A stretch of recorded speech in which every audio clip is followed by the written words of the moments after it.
I can't imagine what it must be like to be a politician, especially one that happens to be in government these days. It must be so tough.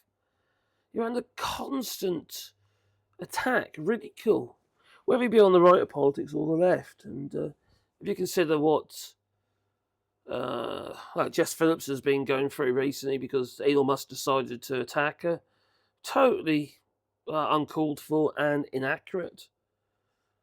But also, Rachel Reeves has been attacked because of her budget, saying companies aren't investing in the UK because of her budget, the colossal national insurance contribution hike. No, that's bollocks. Companies aren't investing in the UK because the companies are not investing in the UK because of stagflation. The United Kingdom is really on the verge of a stagflation at the moment. That's been for some while, sort of teetering on the edge of it, and it's been struggling to make ends meet. Now, when you've got relatively high government debt, then the cost of that government debt goes up. These are problems that are very hard to foresee. Additional costs that comes out of the obviously interest is paid on this stuff, you see, and the interest rates are high, and you've got to pay this interest on time. There's no I'll do it tomorrow. It has to be paid on the day, otherwise you're default, aren't you?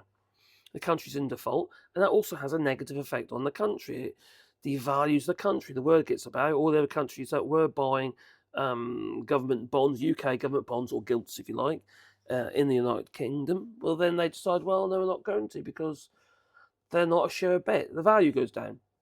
And the value goes down for all sorts of reasons, you see.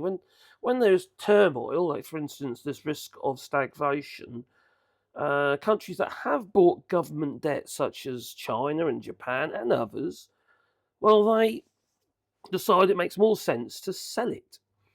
And a considerable amount of about 130 odd billion of government debt for between China and Japan has been sold. 130, 180, I can't remember. Anyway, a lot has been sold off by just recently by China and Japan, and they're selling more off. They've got more to get rid of. They're going to get rid of as much as they can, I imagine. For one thing, for them, it releases funds instead of borrowing more money. It releases funds, but it also causes a problem with the market, the bonds or the gilt markets, and it devalues them because of supply and demand. When there's a lot of gilts floating about that are available to be bought, well, then the value of them comes down. And when you look at the UK's economy, which isn't looking very good, for all sorts of reasons, one major problem is obviously Brexit. Then you've got obviously the war in Ukraine and all this sort of stuff. They all have an effect. World issues, world problems have an effect on the economy overall. You can't get away from that. If China has difficulties, well, that has a knock-on effect. Or especially major economies, you really do see it. The United States, well, in fact, their economy's improved somewhat, but the same problem, where they have difficulty, we feel the brunt of it. What they say, when the United States sneezes, we catch cold. Now, I was looking here, for instance, like the UK's long-term borrowing costs have hit the highest level since 1998. 1998. That's like, crikey. That's like 30 odd years, isn't it? So yeah, UK's long-term government borrowing costs have lifted to the highest level since 1998 in a potential blow for the Chancellor Rachel Reeves, because it's less value in it. Everything becomes less value. The interest rates have gone up, went up. They haven't come down yet. We were on 0.25% before when money was cheap, and now it's actually about around 5% or 4.5%. I can't remember what it is now. To be honest, I haven't checked. It's not that recently. I think it's 4. Oh, anyway, I'll get it in a minute. But yeah, it is. That's a major problem for Rachel Reeves, the Chancellor of the Exchequer, because wherever there is additional costs, like for instance in interest, or the fact that you can't sell your bonds at as much money, well, that means you need to find a shortfall somewhere else or sell more of. It's not very handy, is it? Really not. And the bonds are in the remit of the Bank of England. So yeah, the yield on 30-year gilts, a UK government bond, on Tuesday rose to the highest level since 1998, and yields on UK government bonds with short maturity have also moved higher. And one analysis told CNBC that the economic concerns were dampening traders' appetite for the UK. So this is what's causing the issues. It's not the class for the national insurance. It will cause some problems. Obviously, some people look at it because it's more about sentiment more than anything. But if you're serious about actually doing trade, you just cost it in. You just cost it in. You make it more expensive, but you just cost it in. It's better to do some trade than none at all. It's the value of stuff. That's where the problem comes.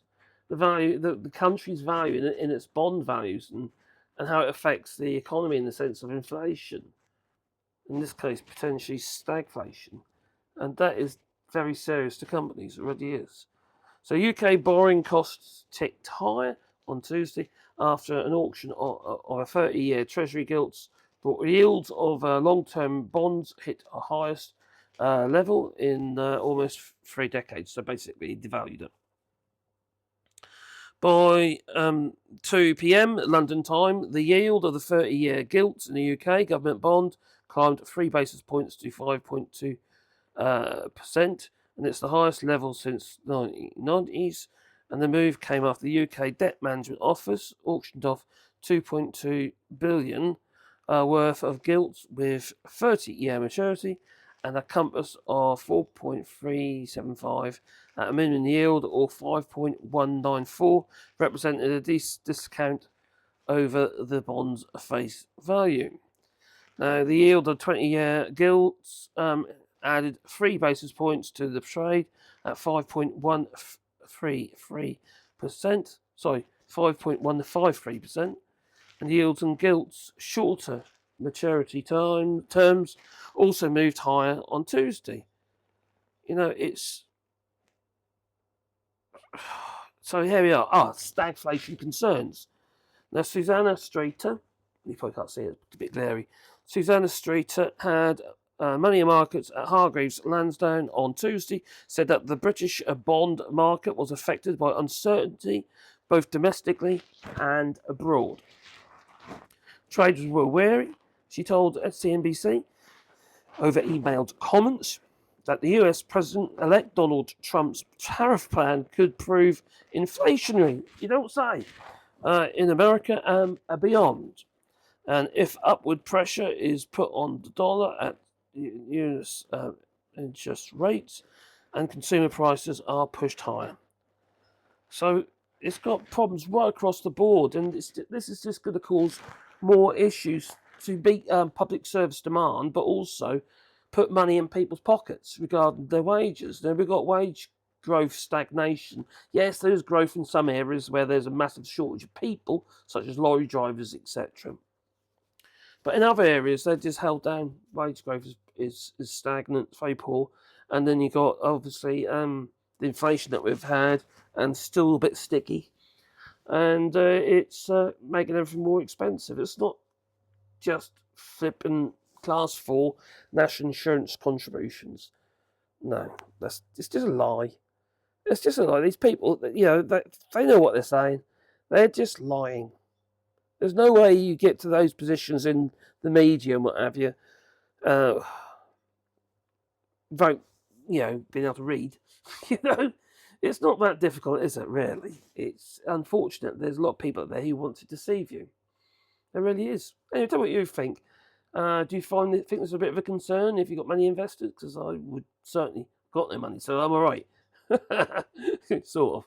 Anyway, if you want to support the channel, do it on Patreon, buy us a coffee, and links down below. We've also got our memberships as well.